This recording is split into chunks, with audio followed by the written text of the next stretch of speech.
Hey, everybody. Hey, everybody. Welcome to Wednesday on This Week in Startups. I am going to make 2 J trades. I'm going to do 2 live trades of stocks on today's program. It is so fun. See an expert wade into an arena where he's not quite an expert. Not yet. But it also just gives us a new way to talk about companies and their metrics. And on that note, actually, we're going to break down Netflix's Q2 earnings and talk about that whole arena. There may or may not be a J trade involved. Okay. Very interesting. And then we do our startup of the day. My guy, Yuri Milner, friend of mine. I mean, we're not besties or anything, but you know, I know Yuri Milner, the famous investor who did Facebook, is reportedly going to invest a large amount of money at a huge valuation in BeReal, the social app. So that's our startup of the day. And we talk about the viral hooks and how you as a founder should think about engagement and hooks and why these companies become so valuable, but also why they're kind of binary. They're zeros or ones. Yep. And then everybody's new favorite thing, another edition of the blueprint. People are loving the blueprint. Yes, the blueprint. This is my new series where I try to tell you how to be successful in your life. And this is for founders, investors, just people generally, how to be successful in life based on what I've seen, what I've experienced, and what I've seen other people do to become successful. Today's topic, when to quit your job. Oh, really? Ooh, spicy. When to quit your job is relevant to the world right now, apparently. Because Molly quit her job. Molly quit her job. She's quit a couple of jobs. Yeah. You got to know when. Pastures. You got to know when to fold them. Exactly. It's going to be a great show. Stick with us. This Week in Startups is brought to you by BairesDev. Hiring a team of experienced developers doesn't need to be hard, slow, expensive, or risky. Go to baires.dev/twist and schedule a 20-minute chat to get a development team you'll love and get $10,000 off when you sign your first contract. OpenPhone. As a startup founder, a lot of mistakes are easy to roll back, but using your personal cell phone number as your company number isn't one of them. OpenPhone makes it easy to get business phone numbers for you and your team right on top of your existing devices. Visit openphone.com/twist to get 20% off your first 6 months. And Visa. Are you a small business owner? Did you know that Visa's online small business hub has tools, discounts, and resources to help you run your business? Learn more at visa.com/smallbusinesshub. Okay, everybody, welcome to the show. First up, I'm going to talk about some J trading in relation to the Netflix quarterly results. Their Q2 results came in. But before we start, let me just give a disclaimer, Molly. I am J trading. JAY trading. Use the hashtag J trading. What disclaimers do I need to give here, Molly? This is personal trading only. That's why it's called J trading. It is personalized to Jason. Got it. Nothing contained in this segment is to be taken as investment advice. You should consult your own financial professional and make your own decisions. This is just for fun. Okay. And you're following my trades, just to be clear. Absolutely. I'm doing everything that you say. I'm not telling anybody to follow my trades, but I am smart and crafty. And what I'm trying to do here is get better at public market trading. I have never been a public market trader. So if you're following my J trades, it's not financial advice. I'm looking for financial advice. He's like, help me. It's the opposite. I have never day traded. To be honest, it's not day trading, it's J trading. What are the rules of J trading? We're going to make a rule set. There'll be the 10 commandments of J trading. Rule number 1 is buy companies that you want to own 10 and 20 years from now. Buy companies that you believe in enough that you will want to own them 10 or 20 years from now. That's my number 1 rule. Because I don't want to sit here and day trade. I want to build positions in companies that I think are great and own them for 10 years from now. Now, there'll be other rules of J trading that we'll get to when I figure them out. But this is a learning in public process. We have one of the 10 commandments, 9 to go. 9 to go. And there could be 20, there could be 3. I do think this is pretty interesting and fun that this is not something that you've done. And like Francis in the Noti Gang is saying, I also never bought an individual public market equity before. It's like this sort of it's a division of expertise that I find really fascinating. Okay, so that's, I think, a great point to bring up when we talk about J trading. I am an expert at private market investing in startups, right? Yeah. Every week now, 2 times a week, we're doing 2 90-minute investment meetings with the team. You get to come to those. You see how quickly I can assess a startup. Yesterday, I was doing back of the envelope math, and then you pulled up. I was like, well, this works if it was like $800, $824 a month. And you're like, oh, here's the part in my notes where they say they charge $800 a month, and you just like, exactly. So you can kind of get, now that doesn't ensure that we're going to win. It just means we have a good process. So you can't, my belief is the thing you can work on is your process. And I think the process has to change constantly and be improved constantly. And it's kind of fun to work on process, right? Like the process of doing this podcast. How can we make it better each week, each day, each month? Private market investing and public market investing. I think we're in a unique position right now. The last 2 times the market crashed, I knew exactly what to buy. I didn't. This is the 3rd time in my life it's happening. I think I know exactly what to buy because the last 2 times I was talking with my spouse about what I should buy and what would be great. And other people made trades, and people have made trades based on what I've said on this show. And I just never got to experience making those trades. I always put my money in index funds like Vanguard, low fee.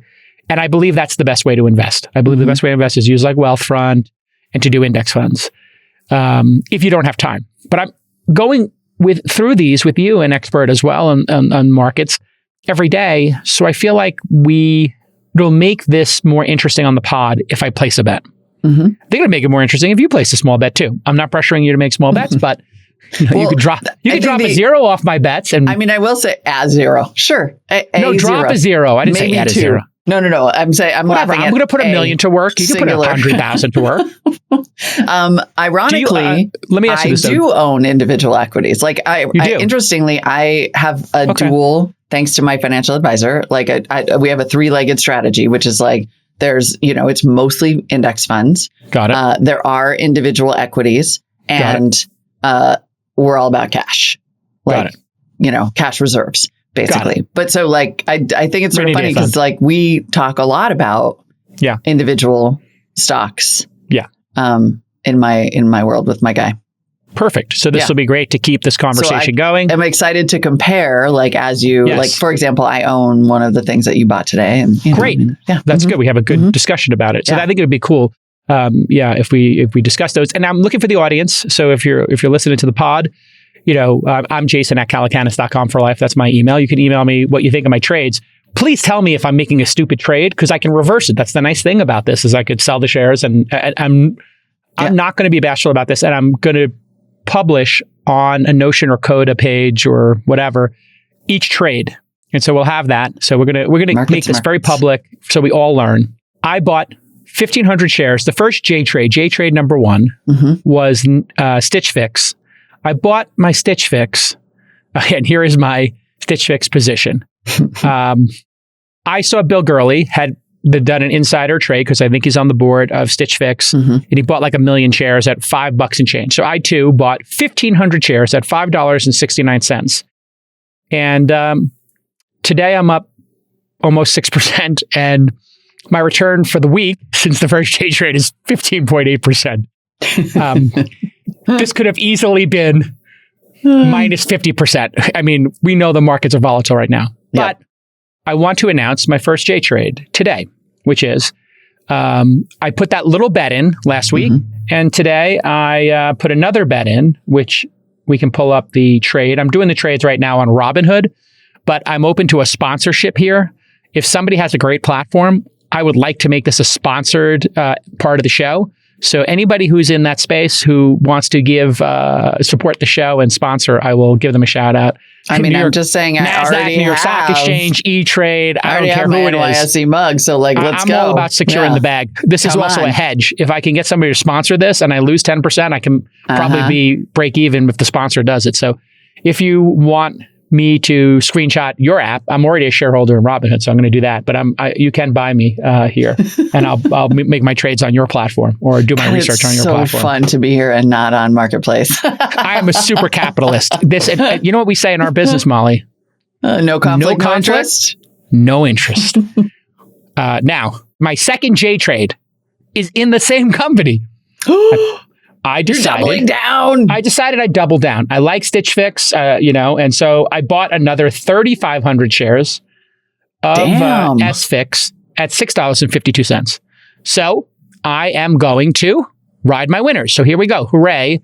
This is in the Robinhood app, which I have shares in, and I was an angel investor in. So I just bought 3,500 more. So now I have 5,000 shares of Stitch Fix, and my blended average is probably like $6 or something. So we'll be tracking. That's the second one. All right, everybody. When you raise a big round of funding like a Series A or greater, you're going to be under a lot of pressure. What is the pressure going to be? You need to scale. You're going to need to scale fast. And guess what? You can't scale sales and marketing until you've got a product figured out, right? Well, BairesDev enables you to scale your product team in just a few days. They provide Silicon Valley level engineering talent on demand. That's right. You demand it, they provide it. With a team of highly qualified engineers, BairesDev is focused on later stage startups and larger companies because they can handle all the annoying stuff, payroll, benefits, and they can have these engineers ready to go in under 3 days. And their devs all speak fluent English, and they're in the same time zone. BairesDev vets over 1.3 million applications every year. You know how many they pick to work with? 1%. That's why they got a 91 NPS score with over 460 active clients, including several Fortune 500 companies. They're crushing it, and they want to crush it for you. Now, let me spell it for you. BAIRES.dev/twist. BAIRES.dev/twist to book an intro call. And they're going to give you $10,000 off your first contract. $10,000 off at BairesDev/twist. Okay, now let's do our first story today. All right. And also for Robinhood, I don't know why I can only deposit $50K a day. It's not baller. Can you make this like so I can deposit $500,000 or $250,000 a day? Yeah, I mean, you need to make like a J trade exception there, guys. Yeah, come on. I think what you need to do is producer Nick, who's a gambler. Okay, you got to talk to your. I'll be honest with you. You got to talk to your big kid bank, and they'll let you deposit whatever amount of money. It's actually my really Morgan true. Stanley or whatever. Yeah, come on. Yeah. I like you know who Robinhood's not for you. I like the interface at Robinhood. I like when the confetti flies when I make a trade. Sorry. I mean, that is pretty. But I think you got to put your big boy pants on. I think E-Trade, from what I understand, like a lot of the people who are day trading are using E-Trade maybe too. So I don't know which has more features, would be better for me, but I'm going to go with my guys at Robinhood for now.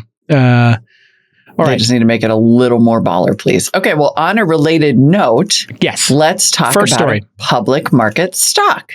Great. Netflix reported Q2 earnings yesterday. Mm-hmm. And they were okay, is my understanding. But I can give you the numbers up front. Q2 cash and short-term investments, $5.8 billion. So, money plenty in the bank. Cash. They were meh.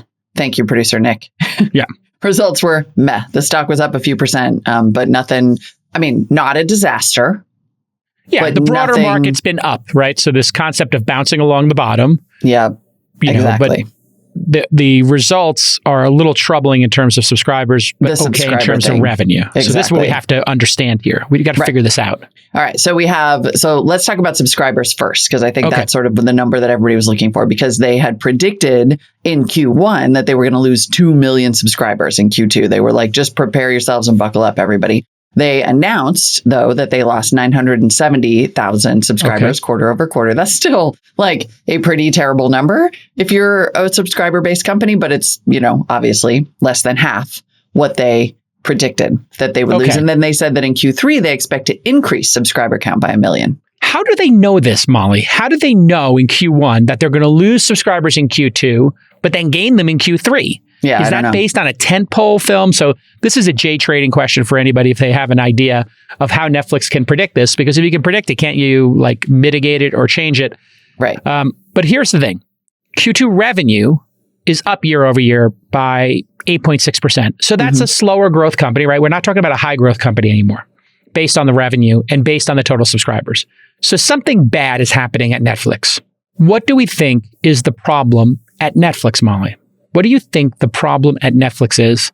I have my own theories, but I'll volley it to you. What's one thing they're doing wrong, or two things they're doing wrong?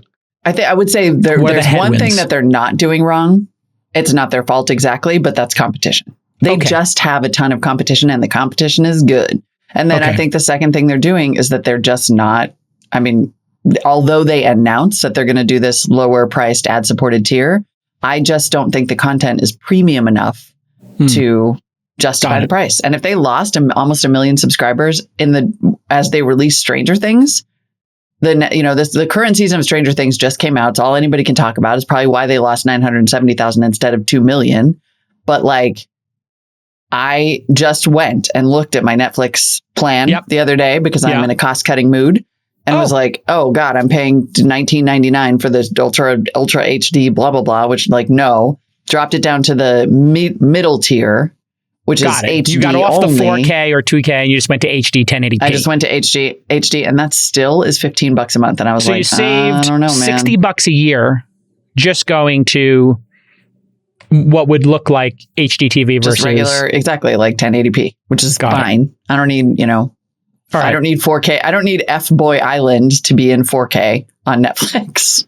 Okay. What are they doing? That's an actual show on Netflix. All right. The content there sucks. is the problem. Yeah. Okay. So here we go. Number 1, competition. Correct. Serious competition. Number 2, that Netflix is blowing. Their content stinks. It sucks. Content is not as good and not as unique, especially compared to other choices out there. I'm going to unpack that a bit. So competition, bad content decisions. Yeah. Okay. Number 3, not exactly their fault. Number 3, pricing. They decided they would ram and jam and raise the prices. So right now there's 3 plans. $10 for 480p, $15 for $15.50 for 1080p, and $20 for 4K. I mean, this 480p. is a staggering amount of money. 480p for $10 a month. Suck it. I literally just read that. I didn't know that their cheapest tier is 480p. Yeah. Are you kidding me? Because that's what I would have dropped down to. And then I had an absolute fit and almost canceled the whole thing when I saw the 480p. Okay. You got to be kidding me. This is dumb. Who's paying for 480? Number 1. Number 2, is this how you segment your users? Why are we segmenting users like this? This sounds dumb. This sounds like the creatives and the product people have lost control of the company to the CFO and some wonky, spreadsheet jockey who is now saying, oh, if we want to optimize, if we just boil the frog and we upgrade everybody to $20, that's $200 a year. And we're going to lose 3 million subscribers. So we'll lose 1%, but we'll raise the prices 5% because they just raised the prices. So here's what happens when you have this many subscribers, Molly. And this is what happens in a big company. Reed Hastings starts having 2 factions inside the company. One factions are the artists and the product people, the creatives of the world. Yeah. And then there's the freaking bean counters. And I think what's happening is Reed Hastings is getting steered off course by the bean counters because these moves are bean counter moves, not visionary moves. Yep. And Reed Hastings needs to come into the office today and say, enough of the mashugana, too much nonsense. How did we win? How did we get here? Great content. Let's stop playing games with the customer base. Let's have fair pricing and simple pricing. But no, these bean counters, so this is as Antonio Grassi has said at the All-In Summit, the over-financialization of the P&L. Yeah. Every company gets to this point, and they're just manipulating stuff to optimize us. And you know what? We're consumers. We're smart. It doesn't matter to Molly. I know her salary. I negotiated it. I know her net worth. I know her future possibilities. I can tell you from Hollywood, 240 versus 20 months or 15 makes no difference. But nobody likes to be abused. Exactly. This is about abuse. Mm-hmm. So Netflix, you're not making the great content. You got serious competition that's got better offerings at better prices. Wake up. The beginning and end of this is killer content and not price manipulation. So Netflix has got some serious but solvable problems. There is also this fourth thing I'll bring up, which is the natural audience size. There is a natural audience size to any service. And then when you hit it, it's very hard to add the incremental subscribers. So what we might be seeing here is Netflix, with all this competition, hitting what I'll call a natural audience, a ceiling. Yeah. Now, this is where I think the advertising business, I'm warming up to it, could be a great business. I need to know what do other streaming services make in revenue per user? So there is a free version of Hulu, correct? Like you can use Hulu for free, I believe. I pay for it. I paid to get the ads off of it. I still see freaking ads. Yeah, but I believe you can get there's a free tier of Hulu. Somebody let me know. But Disney's ARPU is Rachel's like, whoa. There's a free Hulu? I don't know if there is. Yeah. So anyway, we don't want the subscription revenue. What we need to understand is, what is this new Netflix tier going to be?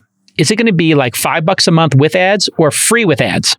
Advertisers do want to reach the Netflix audience, but they're not going to reach these tiers that are already subscribers. Mm-hmm. So I predict if they do a free tier, they're going to lose a bunch of subscribers. So this just seems like chaos at this business. I do like the boldness of doing the Microsoft deal. And if it was free, I don't think they can launch a free service, right, Molly? If they launched a free service completely ad supported, who's going to pay? Right. They're going to just hemorrhage cash. So that's not a good idea. No, it's got to be like $5 or $6. And then, I'm sorry, but that $10 $480 tier, you can have it in countries where there isn't a lot of TV penetration. Like somebody pointed out that the international market, but then you need to offer it internationally for $5. $10 a month for 480p is insulting. So dump that. I mean, that's got to go. It's so interesting because it has been really a stagnation in not only content, but in innovation. Because one of the other things that got Netflix to where it was is yes, first mover advantage, but also remember, like they saw the streaming thing so early, right? There was a recognition of this streaming trend, which is why it was called Netflix, even though it was DVD rentals. And they pushed for streaming. And remember, they had that misstep where they tried to spin off a different streaming service from the DVD service. It had that weird name. Quibi? No, something? Quibi was... that's different. Quibi was the other thing. Yeah. What the heck was the name of it? Remember when they tried to, and it was like... Quickstar? Flix Blam. I don't know. It was awful. It was so terrible. Okay, so anyway. So, but like Netflix they have not innovated since then. Right. They have not put out good... You either have to put out banger content nonstop, HBO style. Yep. Or you have to have a really cool innovation like shared viewing or social networking or all of the things that we have thrown at Netflix this whole time. So my feeling on Netflix is this company's a bit lost. And the founder is, I don't think Reed Hastings is doing a good job. I'm just going to be honest. I think Reed Hastings, obviously brilliant.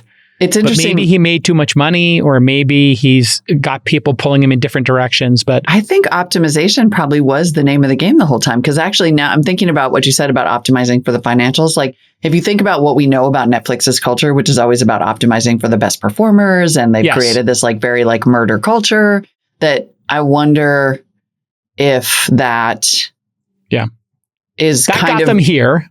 It's not going to get them there. Yeah. No. Because you kill innovation, you kill risk when you make people like suffer that's what's happening, for any performance misstep, because sometimes you have to fail in order to take a risk. And what you see with their fire hose of crappy content is no risk taking. I think that they built a culture with some risk taking based on what I know of the culture. But I do think there's something here about this cutthroat culture of performance. Maybe it bled over into how they run the business and how they deal with consumers. And maybe consumers don't want to be optimized like this. I think we want it to be simple. And I think we're all looking at Disney Plus and HBO Max. That's simple. And these two services and Hulu, right now, if I had to rank my 4 or 5 services, I also got Paramount. I think Netflix is 4th or 5th. I know that Disney and HBO Max and Hulu are like in a really crazy 1st, 2nd, and 3rd. And Paramount I'm liking because I like Star Trek. And so I think the IP wars, everybody knows how to leverage IP. And I think that puts Netflix in the worst position. And then I didn't even bring up Amazon, but I like The Boys and I'm into James Bond. So I'm interested to see what they do with that. Yeah. And then they have The Lord of the Rings coming. So I kind of feel like Amazon's got me hooked and it's included in Prime, right? I don't even have to pay for it. I have Amazon Prime, so I get it. The only reason I didn't cancel Netflix the other day is because I started watching this dumb show called The Lincoln Lawyer, and I'm going to finish that season. And after that, I'm like, I think I'm out. Quickster, by the way, was the name of the DVD service. God. They were going to like have Netflix and Quickster with a Q. QWIKSTER. Listen, lots of founders are loosey-goosey with their personal numbers. They put them in company documents, they use them for sales calls, all this stuff. And to make matters even more messy, when you do that, you don't know who's calling. Is it a sales prospect? Is it somebody you're trying to hire? Or is it somebody from your kid's school? I don't know. It could be anybody. It could be an old flame. You don't want to get random calls during your summer barbecue. That's where OpenPhone comes in. They let you create business phone numbers. You just go to their website, openphone.com/twist. You can create a phone number and account in under a minute. I kid you not.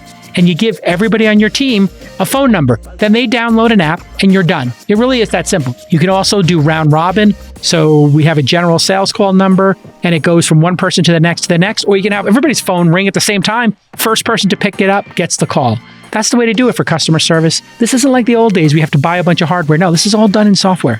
And that's why it's so affordable. OpenPhone has a starting price of just $10 a month. I kid you not.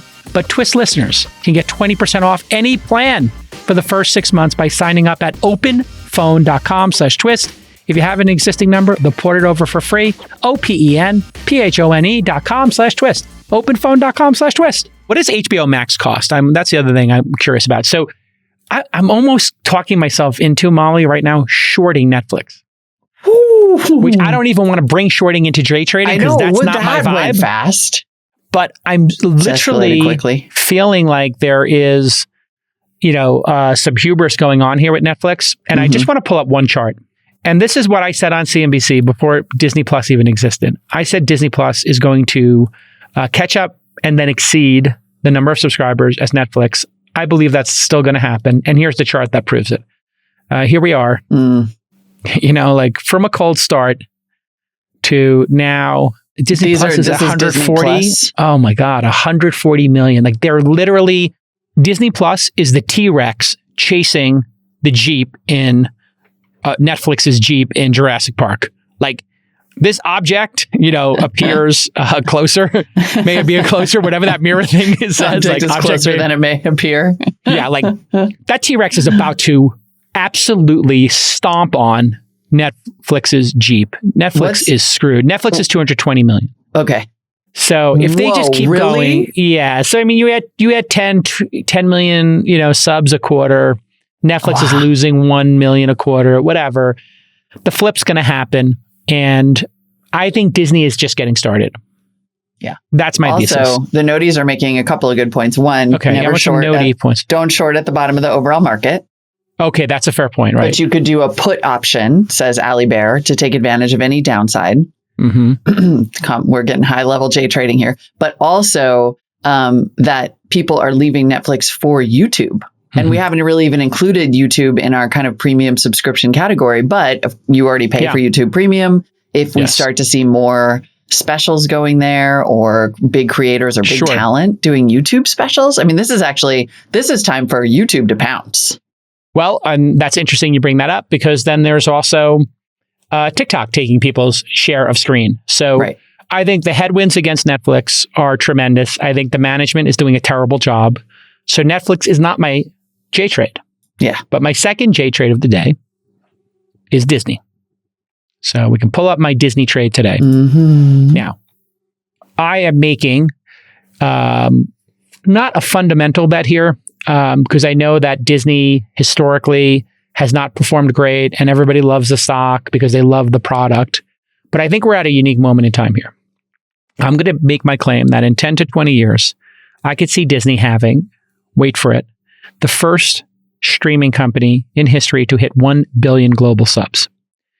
Now, that seems absurd, right? 5 times what Netflix has right now and 7 times what they have right now. I know it sounds crazy.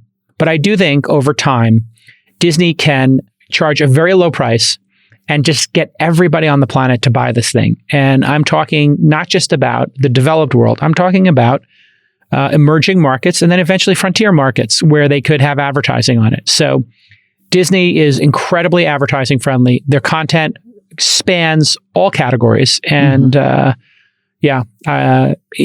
Hulu, everything put together is just amazing. If you put together Disney's total combined subs, it's at 205 million. Just so people know, Disney owns Hulu, which has 45.6 million, and ESPN Plus, which has 22.3. I think it would be amazing if Disney kept buying stuff, like if they own CNN or they had their own news network. CNN Plus could be 20, 30. I could see them just continuing to buy subscription-based services. I could see them buying like calm.com and then adding a couple of million subs. Disney is going to become the global sub leader. And I think they're going to have 5, 6, 7 of these subscription services and then super mega bundles and everything. So here's my next trade. Pull it up, Nick. I bought, before we got on air, 250 shares of Disney at $103. Boom. And I am going to continue to increase positions possibly as more good news comes out, or trim positions. But I always wanted to own Disney. I always wanted to build a position in it. And there's my other skin in the game trade. I would never buy Netflix at this point. I think Netflix is like a complete disaster right now. Simplify this and make better content. Yeah. What would make you buy Netflix? What would make me buy Netflix? On a product basis. All right. If they had an entirely innovative new storytelling format that they embraced that made it less likely for me to churn, what would those be? We've talked about it before here. I think podcasting would be number 1 for me, and casual games would be number 2.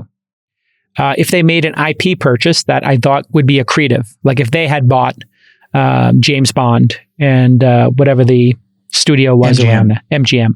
So, or if they had bought Lord of the Rings, like Bezos did for $1 billion, and spent $1 billion on it. I think they're not making bold bets that make me excited. I also think a third thing that would make me excited about Netflix would be if they had a way to incentivize creatives to be with them for decades at a time. How would they do that? If they went to Quentin Tarantino and said, I know you're going to do 10 movies. We want you to do 5 more. Not only are we going to pay you this amount of cash, we're going to give you this amount of equity. And we want you to do Quentin Tarantino Presents, a 20-part film series that you produce and have control over at $30 million budget for the films. And we want to do 10 Quentin Tarantino Presents films. You can write them, you could direct them, you could act in them, whatever you want, QT. But we're going to make a bold bet on artistes, on auteurs who have a vision that will pull in people and that would be risk-taking. I don't want to see F-boys. I don't want to see, this other nonsense. I think if they took a Robert Evans, 1970s approach, Katzenberg, who worked at Paramount with Robert Evans, like these folks made crazy, interesting bets. So who's an auteur who you could get into the fold and then change the incentive? Because remember, when Netflix started, the creatives wanted to go there for creative freedom and because they paid twice as much. Now, they didn't get a back end. I think Netflix should come up with a back end system for artists. And they should come over the top because you get somebody like Favreau, doing all the Star Wars stuff. Right. Disney is, he's secured major bags over there. So you lost Favreau, who is, just a modern genius at creating content. How could they have gotten Favreau? How could they, court these things, these serious ones? So those are my 3. And I don't know what order I would put them in. Change the business model with creative so you are the number 1 place. So let's say, they get some residuals, right? So we're just going to give you some sort of back end. So now people are like, because remember The Simpsons, like my friend Jim Brooks, co-created The Simpsons, like he owns the rights to The Simpsons and you see he gets paid and all the Simpsons people get paid over and over again. The Seinfeld people get paid over and over again. Those deals are over. I was just doing my reality TV deal, which kind of fell apart yesterday. Well, it's okay. I just negotiated very hard of what I wanted. And they were like, I think the gap's too big. Like the last time you did a reality show, like these terms you're asking for existed. I don't think they exist anymore. So we'll see if we restart it or not. But it was with like it was with the top reality company, but they're like, this doesn't exist anymore, Jake Al. We don't want to insult you. And I was like, all right, let me think about it. Interesting. I don't know if it's a negotiating tactic or not. But yeah, go ahead. Elite, just to summarize, a better business model for creatives and a better verticals like podcasting, games, or something, maybe signing some crazy auteurs to some really crazy ambitious deals. Like, you got Dave Chappelle in the fold. What if they did a Dave Chappelle Presents and they just said, Dave, we just want you to pick 10 comedians and give them $3 million specials, 10 specials, Dave Chappelle Presents. You come on stage, you introduce them, you do a 10-minute set, and then you have them go. Boom. Or you, whatever. It's just Dave Chappelle Presents. Like, do something innovative like that. Yes to all of that. And there's a... Simplify pricing, maybe? 100% simplify pricing. Like, get rid of that stupid... Like, just have, one price. Seriously. Sports deal? It's not like Disney Plus is like, oh, do you want the Ultra HD or the It costs $15 a month. The end. Like, and you could have tiers if you wanted to stick with tiers. then yes, have live sports, have news, have something like that. What I was thinking about is that the like Hollywood creator industry is kind of a mess right now. And I'm not just talking about the auteurs and the talent. I mean, like writers, right? Writers and editors are in disarray in Hollywood. They're super underpaid. They keep going on strike because they're just like completely disrespected. Like I could imagine a universe where Netflix becomes the shop for the creative industry. Don't start playing I had a news tab open that started playing like a video after 5 minutes. I mean, I think that's interesting too. But I think there's you could be creating great content with phenomenal writers and editors by like just bringing them on and paying them, I don't know, 5 to 10% more than they're getting paid and giving them decent contracts. Like I'm not trying to like. The back end is where I would do it. Or sure, give them equity. Like change the way that editors and writers get paid and change it to equity. I was an investor in my friend's film, and I've been talking a very small amount of money. A group of my friends got together. They created a little SPV, an LLC. We each put like, I think 25 grand in it or something small. And we backed our friend's independent film. His first one showed a profit. His second one had Arnie Hammer in it before his career blew up. And so it didn't do as well. But long story short, it's the equity structures in film kind of cap how much you're going to make. You wind up selling it. The person owns all the rights to it. You never see any back end. I think coming up with an innovative way to do back end, hey, if we have this, whatever our revenue is, we're putting a 10% pool of our revenue together, and whatever the top performing, things in the archive are, we're going to, splashy cashy everybody on the project. Totally. And do that up and down the creative stack. And all of a sudden you have changed the industry and everybody wants to work for you. The only other people, Todd Phillips. My guy, Todd Phillips, who I play cards with sometimes, really smart guy. He bet on himself with The Hangover. I think he may have put his own money into Joker, or he gave his fees away, and he got a lot of money for Joker. So he's figured this out too. And so get Todd Phillips and just secure the bag with him. Here's 2 other ideas. You guys might have seen the Saudis created their own golf league. They backed up the Brinks truck. They got a sick plane. And they're like, we're going to, human rights wash. I don't know what the word for human rights wash, but we're going to, greenwashing kind of thing. Yeah. Yeah. It's just like, we're going to wash our human rights abuses by getting all the golfers you love and giving them tens of millions of dollars when they're kind of on the tail end of their careers. But it's going to be fun to watch. And these golfers are having the time of their life because they gave them a jet that's like been retrofitted with a cocktail lounge and poker tables and all this other craziness. This is a crazy idea. If I'm running Netflix right now, I'm going to put $20 billion aside, and I'm going to start 2 leagues. One is going to be an esports league. I'm going to start the Netflix esports league, and I'm going to put up serious freaking prize money, and I'm going to have it live on Netflix and ad supported.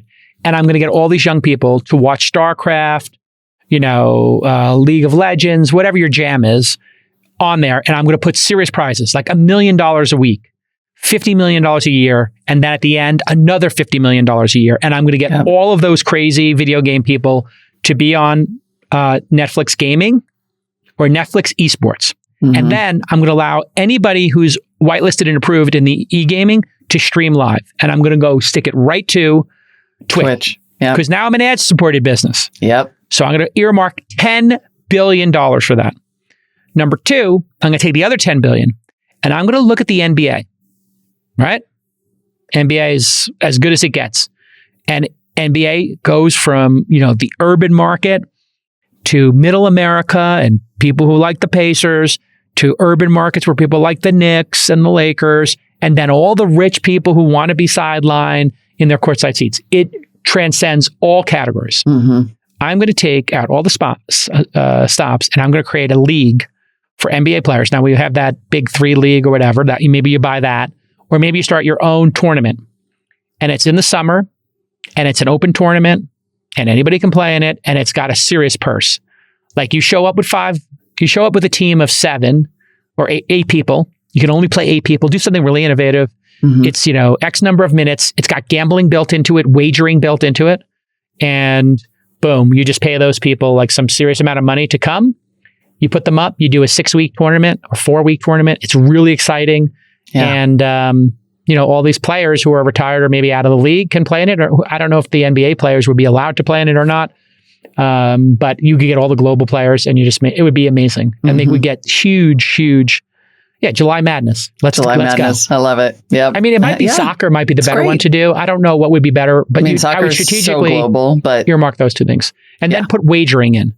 So this is the kind of bold bets a founder can make. What I'm talking about are founder bold bets, not wonks. These wonks are killing Netflix. The accounting department needs to shut the frick up. You have nothing to say anymore. Enough with the bean counters. Whatever NBA is presenting nonsense to how they can optimize the revenue and squeak out a little bit here. Stop squeaking out and do the march to 1 billion. That's the race. The march to 1 billion subs. And forget about this like optimizing for this quarter. Optimize for 2032. Yeah. That's what I want to see. Long bets. Because I want to 10x my money. I want to 5x my money. I want to beat the market. I don't want to just eke this out, Enough with these nerd bean counters. They're not invited to the meetings anymore. That's it. They got us into this mess. I don't want them in the meetings. I want 5 creative people in the meetings with big ideas. That you asked me what I would bet on Netflix. Big ideas is why I wouldn't bet. And they don't have big ideas. They got small ideas. The other thing I want to talk about, potential J trade. Would it be fading? I'm fading the Netflix trade. I might even be short Netflix. I don't know how to short stocks really. I've never done that in my life. So I'm a little fading would be taking the opposite of someone else's pick. Right. So theoretically, there is no real equivalent for fading from gambling to stock market, but it would be shorting. Yeah. So, but I'm not going to short it at this point. But I will say, I'm considering Microsoft right now, and that might be a trade I make later this week. Microsoft won that deal with Netflix, and I think that is a good trade because I think that's going to bring a lot of advertisers. Last quarter, Microsoft reported $3 billion in revenue in advertising. LinkedIn has surpassed $10 billion in ad revenue over the past 12 months. Yeah. So that's a big portion. They report those stats a little weird. In the quarterly report, they don't actually tell you the exact amount that LinkedIn has. They just say over the last trailing 12 months, it was over 10 billion. And then last quarter, they reported over 3 billion of ad revenue. And just to look at the charts for Netflix, here's their price to sales ratio. We talk about that a lot on the show. Their price to sales ratio is very low. It was over 14x in 2018 when it was a darling and every quarter they were adding millions of subscribers. And now you see absolutely plummeting down to 2.7 times with the broader market. But if you're not growing, you're dying. That's how it works in our industry. If you're not growing, you're dying. And we want to invest in things that are growing and have big vision. It's so interesting because even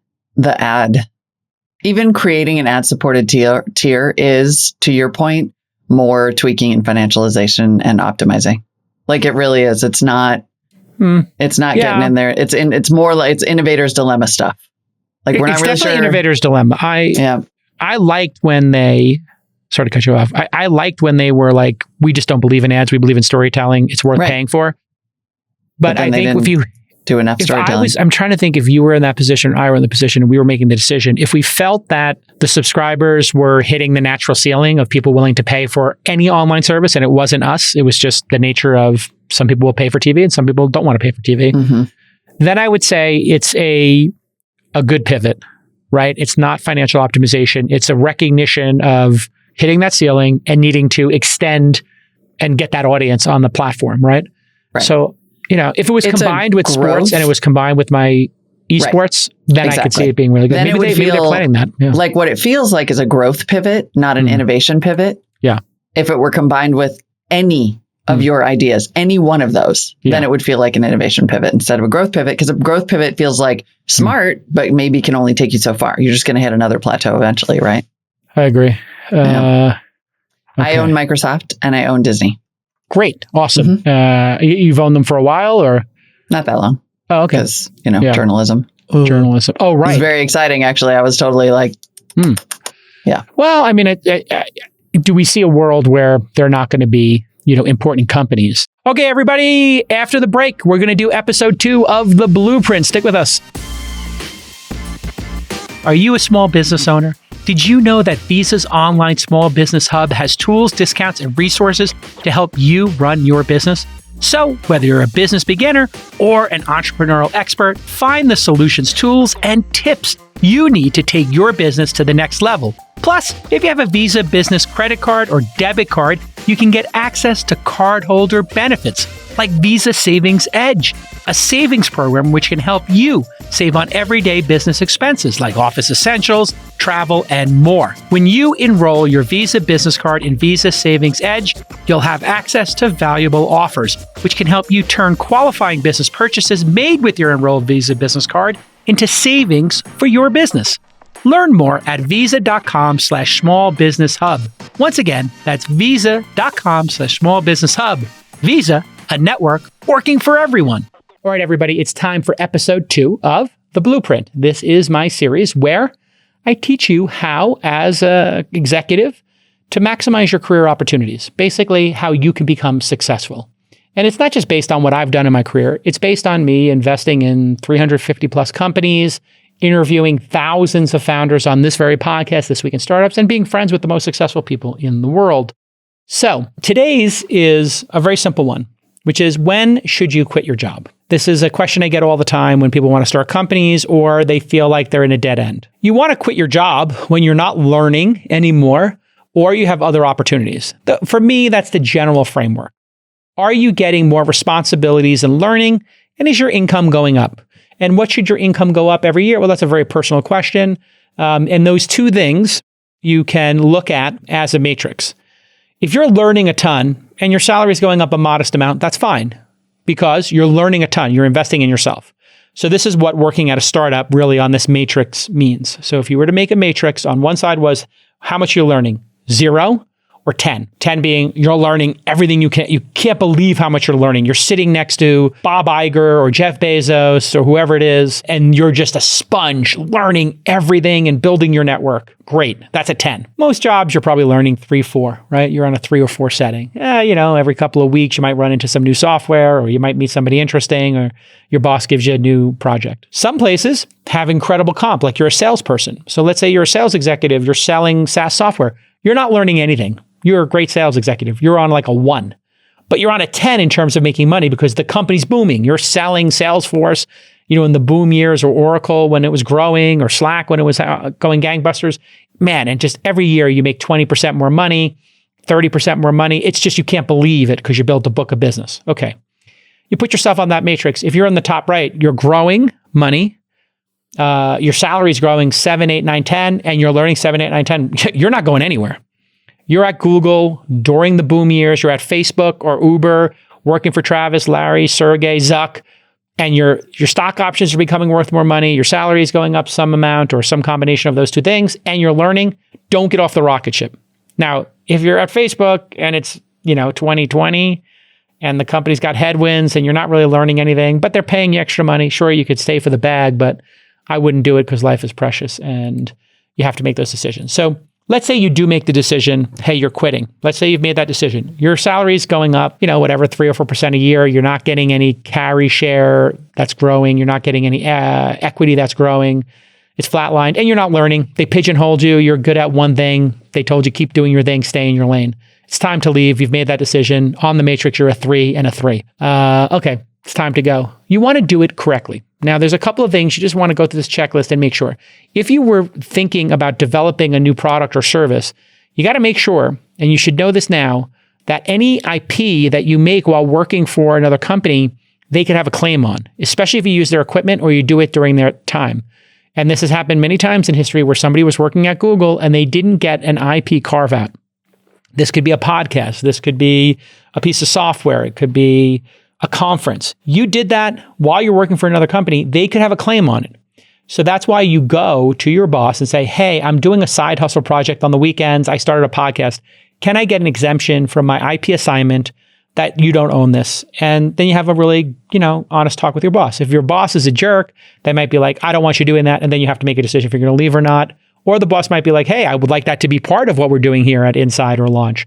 Or they might say, yeah, we don't care. That's not competing with our business. So you have to make sure your IP is clean if you're considering doing some IP stuff later. You also probably need to have runway and cash if you're going to step away and start a company. So these are two very important checkboxes if you're quitting and starting a company. You may have kids in school, you may have a mortgage payment. You want to lower your burn rate to the lowest possible burn if you're going to go start a company or you're going to be entrepreneurial. How do you do that? Sell your house, rent a cheap place, or own a place that you own outright that's incredibly affordable. Have 6 months, 12 months of runway. If you got 6 months of runway, cut your burn in half and get to 12. I'm talking about your personal burn here. So some people, they might be spending $15K a month because they got kids in school, they have 3 car leases. Get rid of a couple of car leases, buy an e-bike, downgrade, get rid of your car, own a Prius, whatever it's going to be to lower your cash burn during this period. If you have a spouse or a partner, make sure you have this conversation with them. Hey, I want to lower our personal burn rate because my income from working at Google is going to go away. So we need to lower our cost structure. This is why moving to a really cheap place and having your team live 30 minutes outside of Austin or 30 minutes outside of Miami, you can still be in a great city, but you're 30 minutes out. You can still do your meetings in the city, but you have to commute, but you're going to be working at home anyway. So just think that through. Hey, maybe go to Tulsa and get the free money they're going to give you and you're babysitting. Make sure you have the skills online already that you're going to need in your startup. So if you're working, for me, let's say you're a producer here at This Week in Startups, but you want to start a company. Well, if you think you need to learn no code, don't quit and then learn no code. Take your Saturdays. Your Saturdays are now 5 hours of doing no code. You can go out at night. You can sleep in the morning, but 12 to 5 every Saturday, you're going to focus on teaching yourself that skill. When you do leave and you start your company, you have enough runway. This next one is very important to leaders. So if you're a leader of a company, you have employees, you should tell them this when they come in. Don't burn bridges at your current employer. If you're in a senior position or a medium position, you want to go to your employer and say, hey, I'm considering, or I've made the decision that I want to start a company. I know that I'm a key employee here. I want to make sure that I don't leave you, with any problems. So I've written a job spec of everything I'm responsible for. I have all my best practices written, and I will help you interview my replacement and find my replacement. It's probably going to take 4, 5, 6 weeks. If you want me to stay for 2 weeks, leave today, or stay for 6 weeks, I'll do whatever you want. I really appreciate the opportunity to work here. When I get presented with that, I feel so good about the person, and I feel no animosity towards them going and pursuing their dream. But when somebody says, I'm leaving today, which, some of these millennials will just be like, today's my last day, I'm out. That kind of bullshit. My God, that is a way to burn bridges forever, because now your boss has to scramble and then everybody else gets inconvenienced and it just sucks. And the more senior you are, the more this can hurt.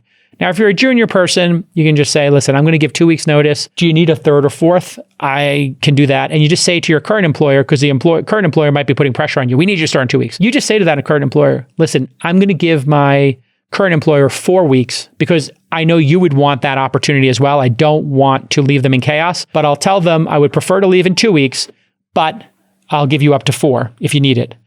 And you know what? Any new employer who doesn't understand your rationale is somebody you don't want to go work for. So make sure, point number 4, that you give enough warning and you don't burn bridges. Know where you are in terms of the importance stack of the company. If you're in a senior leadership position, you might give a couple of months. If you're just a manager or a director level, you might give 6 weeks and hire the replacement. And what's great about doing that is, and then if you're like, rank and file, you've been there for a year, low man on the totem pole, so to speak, you might say, hey, I'd like to give 2 weeks notice, but I could give up to 4. It's up to you. And it just makes you look gracious. And then finally, you should backstop your decision. Especially if you have a partner and kids and you're on a budget. I'm going to give it a shot. If I hit these milestones, great, I'll keep going. But if I don't hit them, in 12 months, 18 months, 24 months, it's probably more like 18 or 24 months, then I'm going to go back to work. So that's your 5 bullet points there, just to make sure your transition goes smoothly for you, your kids if you have them, and you're blessed with great kids, or even if you got some entitled, horrible kids, you still got to take care of them. That's how it works. And it's your fault if they're entitled anyway. So keep that in mind. Those are your 5 bullet points, just in terms of when you're going to quit. All right, I want to do my freelancer versus full-time test. This is how you can figure out if you're being properly compensated. Freelancers exist in a marketplace. The marketplace is the person who hires a freelancer, let's say a designer, or they are a social media manager. That person can be hired full-time with benefits, with 5 weeks off a year between sick days and holidays and everything else. Or you can hire them freelance. If you're freelance, you get a lot of flexibility. If you're full-time, for the person who's buying the service. If you hire somebody full-time, well, now you have to pay unemployment, you have to pay benefits, so you better need them. And you have to go through a full-time hiring process, which is harder than hiring a freelancer. So the freelance market creates a dynamic pricing system. And full-time does, but it's a little bit slower, right? So let's take what you work every year as a full-time employee. You're going to work 47 weeks a year. You're going to put in 40, 50 hours. Let's just round it to 2,000 hours a year. Maybe 2,100 hours a year. Something in that range. But 20% of that's going to be meetings and distractions, right? So maybe you're down to working 1,600 actual hours, right? That's what you're actually doing the job you were hired to do. You have to be in meetings, you got to fill out TPS reports, all the mashugana and wasted time that happens. Let's say you have a 70K base salary. Now you're costing the company about 15 to 20% more. People put a 10% to 20% multiplier on full-time staff. Why do they do that? Benefits, obviously. So you're maybe $70,000 salary is costing the company $80,000. Now you divide that by 1,600 hours, you get $50 per hour fully baked. That's what you cost your company. Great. That's how your boss might look at your work. And if you are a boss and you hire somebody to be, let's say, a social media manager, you're looking at it saying, okay, fully baked, this is costing me $50 an hour, plus this person's part of the culture, plus they're learning, plus I have 100% of their time. And so I have this nice continuity, right? I have decided I have a, startup company and I have a retail company. I need those 1,600 hours because I want to put out content every freaking day because social media is what's going to drive what we're doing. That's how your boss is going to look at the cost. Now, if you were freelance, maybe you could sell your services for $60 an hour. Maybe even $75 if you're really good at that. Now, if you tried to charge $100 or $150, somebody might say, well, I'll do that myself. I'm not paying somebody $100 an hour to do a TikTok. I could just have my daughter or my son, or I'll just have the, waiter or the busboy, one of the servers record me cooking food in my restaurant because I'm paying them $35 an hour. And so I'll just teach them how to do it, right? And that's what the freelance market does. At a certain point, if something is too expensive, you do it yourself. So if you were to hire somebody to clean your house or do your laundry and they said it's $200 an hour, you're like, you know what? I'll clean my own bathroom for that amount. I don't make that much at work.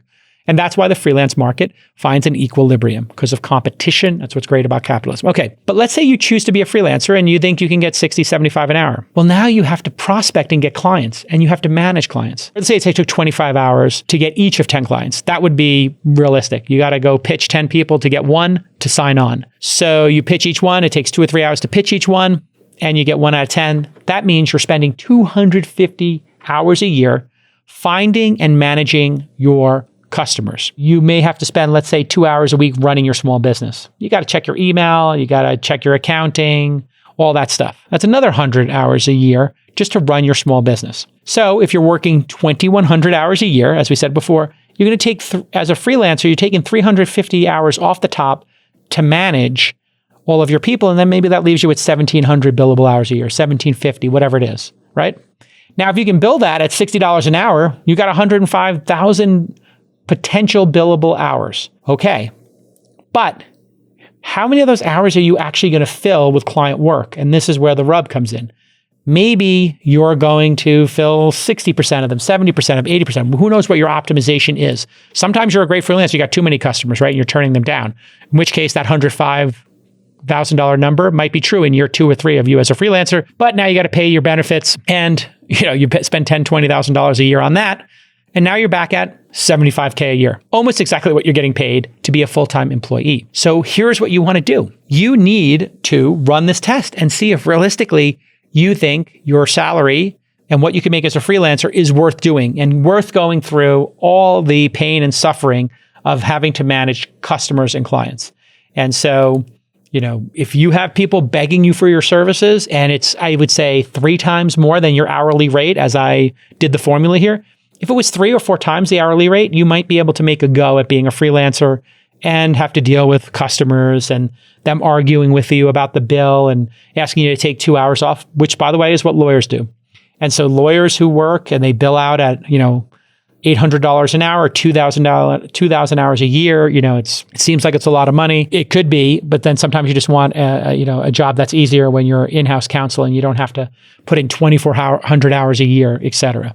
So for managers, you should do this regularly and look at, should you hire people freelance or should you hire them full-time? Because maybe you hire somebody full-time and you don't need the 1,600 hours of actual work they're going to do. They're filling up a full-time slot and maybe they're not competitive. So maybe you'd be better off having 4 of these social media managers, giving them each 400 hours a year of work, and they each get whatever it is, 6-7 hours a week of work with your company.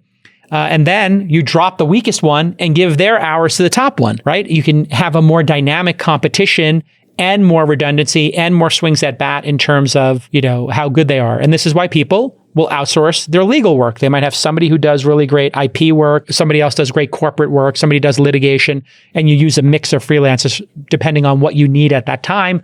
And if you decide you don't need any freelancers for 6 months, you're not paying them, which is what happens with full-time employees. You have to pay them no matter what happens. If market conditions go down, your only choice is to fire them, pay severance, and have to deal with that, basically, a mini divorce. This is why I think it's important for you as the manager as well to run these. We are doing 7 podcasts a week, 6 episodes of This Week in Startups and a 7th episode of All In. And we're launching we're launching 2 more podcasts, which will add 2 more a week, which will be 9. Now, should I use freelancers? Oh my God, that's just not possible when you have this amount of content. In fact, I need like 3 or 4 full-time people. But I do like to have freelancers in the mix. And if you have some freelancers in the mix who will edit a podcast for $250 or whatever, then if somebody takes a week off, you can have them come in and do a little bit of work. So sometimes you want to, if somebody leaves your company, say, hey, would you like to freelance for us sometimes? And that keeps them in the mix. You keep the relationship. And then you could also have one of my favorite things in the world, which I call boomerang employees. I've had many times a great salesperson, a great video editor, whatever it is. They decide they want to go freelance. Then they decide, you know what, I kind of liked working at the company and being part of the culture and not being, a Ronin out there alone, fighting battles. And so if somebody's great and they leave your company and they do that nice smooth transition when they tell you, hey, JCal, I'll hire my replacement. I wrote everything down on this beautiful Notion page and I outlined it perfectly for you. This person can hit the ground running. Here's where the bodies are buried. Here's the things that I'm worried about for you. Here are the things I'm doing that you could probably outsource or retire that I didn't need to be doing. Or this person could probably take on this 25% of my role and then you could just figure out maybe outsource this 75% of my role. That kind of thoughtful leaving of a company sets you up for the boomerang. And it basically gives you this great safety net. Hey, I'm leaving. I want to try something else, but I really loved working here. I really did a great transition out and I would love to stay in touch. That's really the high order. Chef's kiss. That's the way to do it. And you know what? When I'm an investor and something doesn't go well, I literally this week talked to 3 founders who I'd previously invested in and said, hey, what's next? That's my playbook. Okay. So there it is. I try to keep these under 20 minutes. I try to keep them really tight. You really got 2 swings at bat here in terms of the freelancer test and, how to leave your company. And we recorded this live at youtube.com/thisweekin. And when I recorded it live, I got some questions from the audience and I'll answer a couple of those. Nima asks, how important is it to find a co-founder before you leave? The solo dolo route advisable? ? If you have a great idea, having a co-founder is awesome because you can split the load and it's less lonely, but I would not wait for a co-founder to show up. That's just me. I would rather see you start and then start hiring people or start doing meetings with people and then eventually find a founding team. So I really, really, really would like to see you just start and not wait. That's my best advice. A couple of people are asking me to recap when to quit points. So let me go through those really, really quick. If you've chosen to quit, these are your 5 bullet points. Number 1, make sure you own any IP if you're stepping away to do another project. Make sure you have the cash and runway personally. Make sure you have your skills already dialed in, right? These are preparing so you don't have, potholes or you flip the car on the first turn out of the gate. You have to own your IP, make sure that's all taken care of. You don't want to have a downstream lawsuit. 2, you want to make sure you have tons of runway so you can intelligently build. 3, you want to have your skills dialed in. So make sure you do that skill work and sharpen your blade. You don't want to go into battle with a dull blade that you don't know how to use. Number 4, make sure you give your employer and your teammates plenty of runway so you don't burn your bridges. So you could potentially become a boomerang employee or have them as a customer down the road. And finally, maybe set a backstop, an ultimatum. Maybe if you have a partner, you need to do this. Or maybe just to be intellectually honest yourself. If I get into an accelerator in the first 18 months, if I get an angel round, or I get 10 paying customers, then I'm going to keep going. If I don't, I'm going to shut this idea down and get back to work at a company where I can, then build up my chip stack again, rinse and repeat, come up with another great idea on the weekends, refine my skills, and then go back at it 18 months from now. So if you look at your life in these 18-month cycles, you work 18 months, you sharpen your skills, 24 months maybe. Let's say 24 months sounds a little more realistic. 24 months, you work at a company, you build up your skills, you build up your chip stack, you have a great idea, you go decide to do it. You spend 24 months on it, it doesn't work, you didn't hit your milestones, you go back to work. Now you're more valuable. Boom.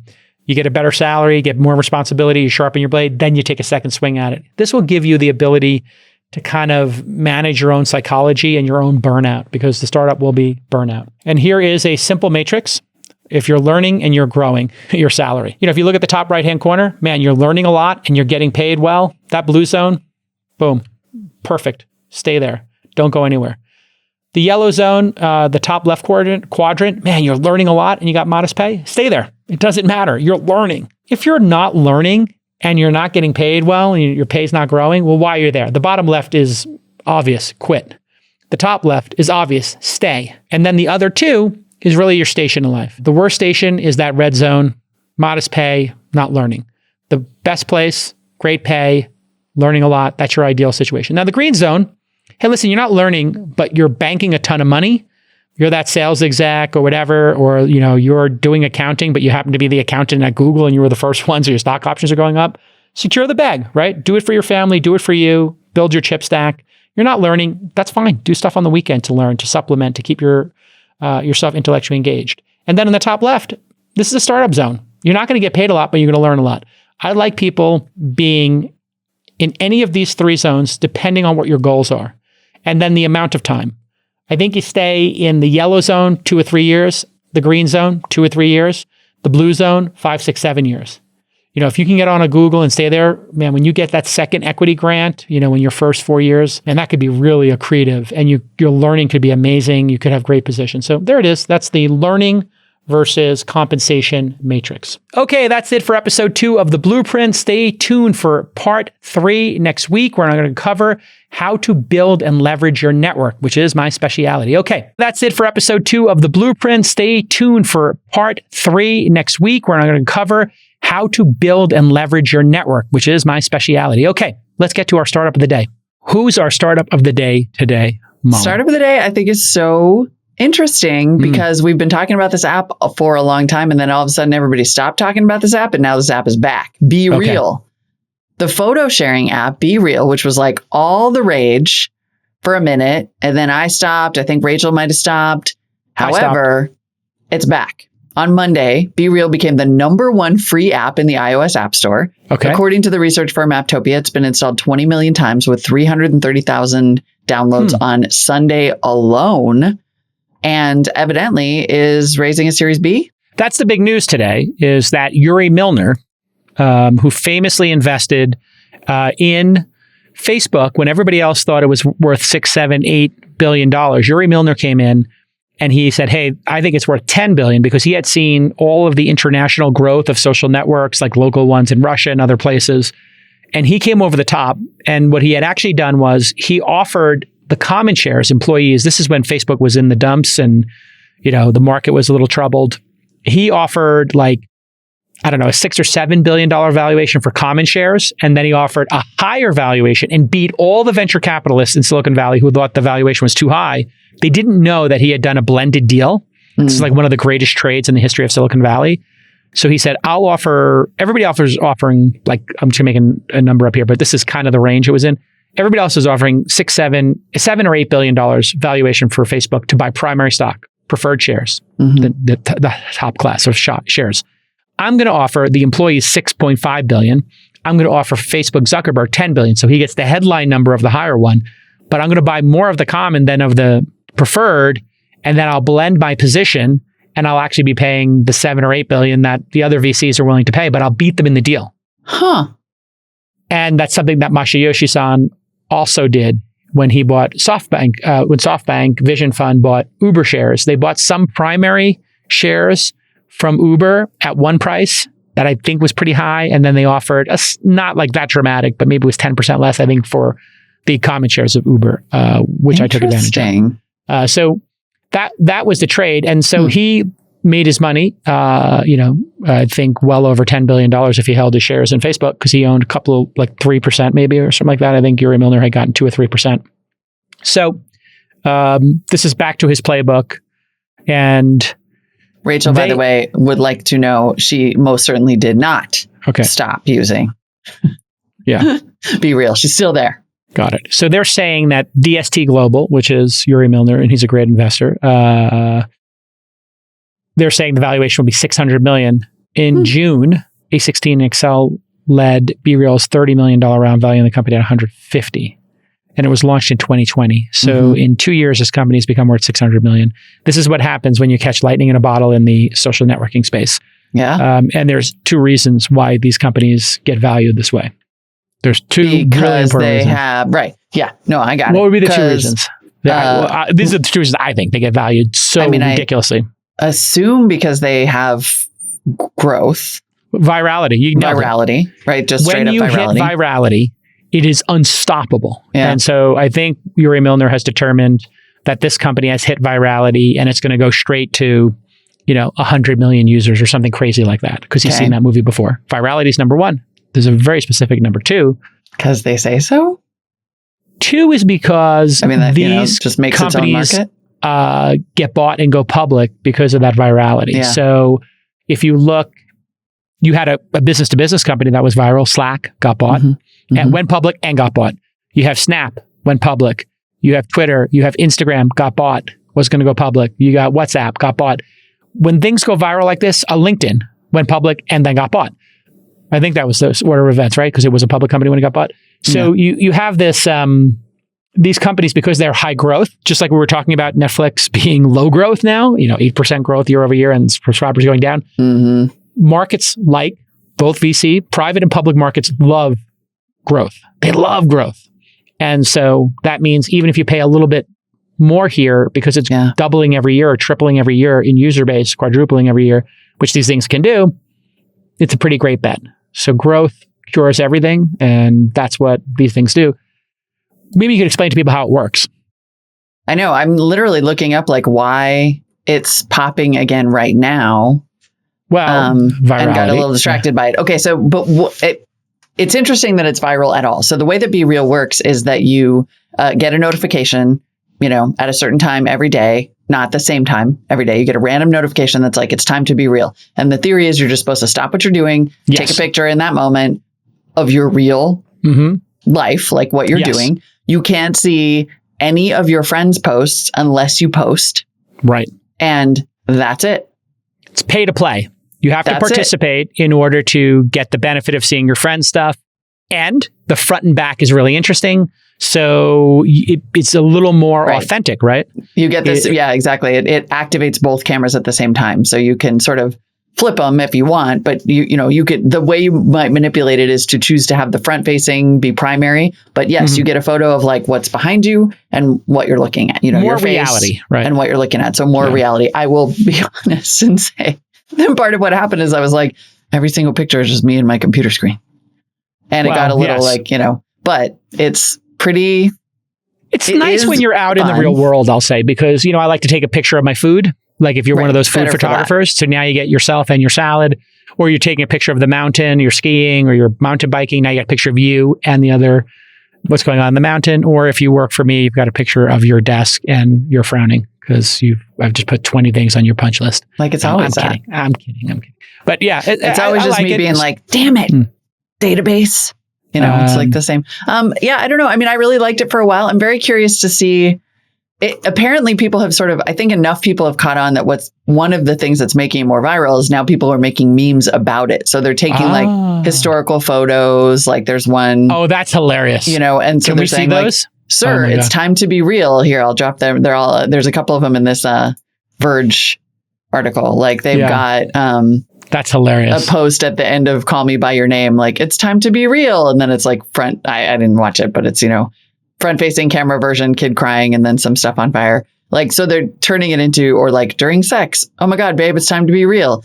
Oh, so oops. there are memes that are making like BeReal content more interesting than it actually is. And I think that's making people want to download it. Like it's pretty I love funny. the historical ones. Like you could take a picture of some famous historical figure, Joan of Arc or something. Or yeah. And it would just be like, sir, it's time to be real. Yeah. I will give you a warning here. As fast as these things can go up, exactly, they can go down. So much like restaurants or clubs, some restaurants and clubs become perennials. Every year, people still flock to them. So if you go to New York, you go to the Odeon. It was hip when I was, just going to Manhattan at 18 years old in 1988, 1990. People were going, I guess, to the Odeon, and it was super cool, bright lights, big city. And then, I go to Manhattan now, and sometimes I'll stop by for a drink and meet people there. It's the same place, same vibe. It's timeless, right? Yeah. And so you hope to hit one of those, like Facebook or Instagram or Twitter, where it becomes timeless and it locks in a certain audience forever for their lives. They never want to give it up. And if it does go away, it's like tragic. But more often than not, remember Dispo? That David Dobrik? Remember that dummy from YouTube? Now, to be fair, maybe that could have been an app that a bunch of people used if he had not turned out to be like the worst. Yeah, I mean, there was a couple of brand equity issues there. Yeah, I don't want to double click on it, but lots of bad stuff. That's what I think is so interesting about the fact that this app is having a resurgence. Is like, on my theory that content is king, the content on BeReal is only okay for only so long. So I mean, would I and one of our very smart noties was like, how does BeReal make money? It doesn't. Not yet. And it has no stated path to monetization. So we have no idea. It'll be very clear as heck. What I'll say is, would I make this investment? No.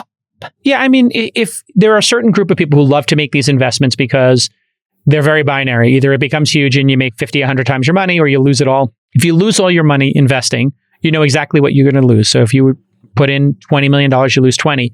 But if you win and you win 50, 100, 200, 500 times your money, my God, it's just, unbelievable what can happen. There was that paparazzi one.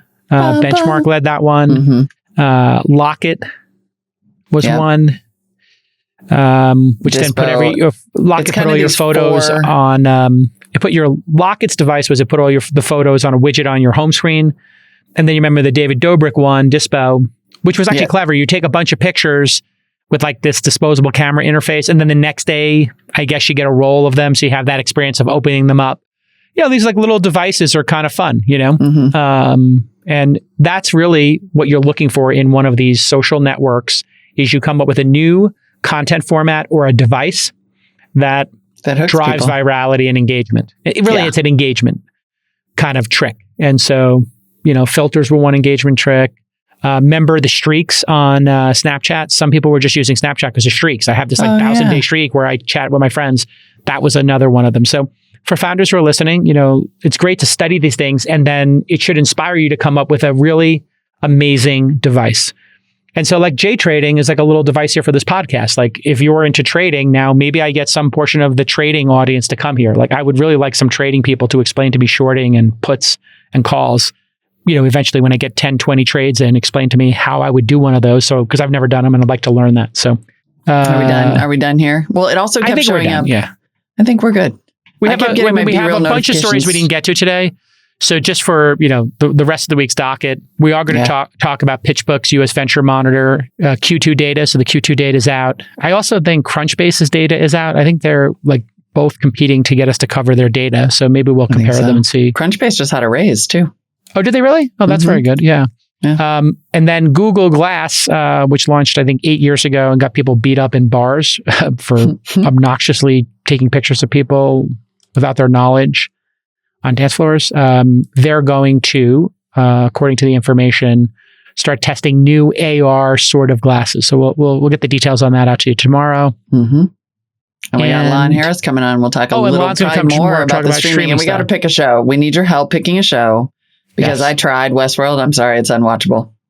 Oh, were you a Westworld watcher up till now? I watched the first 2 seasons. I didn't even realize there was a whole 3rd season, and then you had to get to the 4th one, and then I'm trying to catch up, and it's terrible. We should just talk about winning time. I think Winning Time might be the one to do because It's a great streaming show. It's an entrepreneur show. It's an entrepreneur show. So I think maybe Winning Time would be good because I'm 3 episodes into that. And I think probably most people have not watched it. So it'd be a fun thing to just talk about. Maybe we do it in like, how many episodes was it? 6, 7 episodes? Eight. Like 8. Okay. Maybe we do it in 2 chunks or something. That might be good. Okay. Love it.